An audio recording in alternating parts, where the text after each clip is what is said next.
Émission à retrouver en intégralité sur notre site internet. Eux ont une sacrée énergie et elle est 100% renouvelable. Les oiseaux migrateurs passent à l'automne dans notre région. Un ballet majestueux dans le ciel et sur terre, certains sont concentrés. Les agents de la LPO en Saône-et-Loire, Alexandre Baudran et Anthony Borloo. Depuis les premiers rayons du soleil, une dizaine de passionnés comptent inlassablement tous les oiseaux qui passent autour d'eux. On entend les chardonnerets. C'est vrai que la forme, elle change finalement. 27 pinsons, Véro.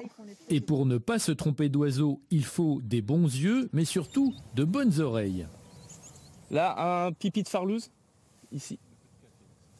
Cri assez nasillard, répétitif. Les oiseaux en migration, ils adoptent un cri, ce qu'on appelle un cri de vol, qui est différent du cri de printemps. Et donc, ce cri, il est caractéristique pour chaque espèce.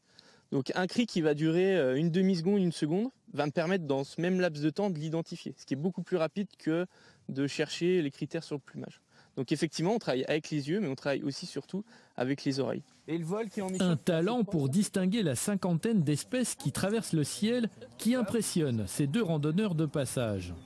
Si on voit une barrière blanche, mais un dos plus sombre et le ventre plus blanc, c'est plutôt pinson du Nord.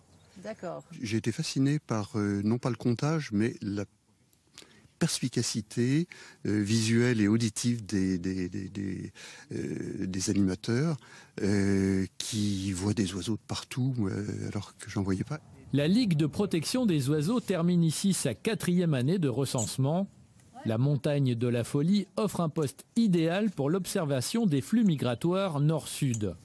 C'est un phénomène qui est assez fascinant. Ces petits oiseaux qui pèsent quelques grammes, ils traversent l'Europe, voire ils traversent une partie de l'Afrique, tout le Sahel, enfin tout le Sahara pour arriver au Sahel, voire plus.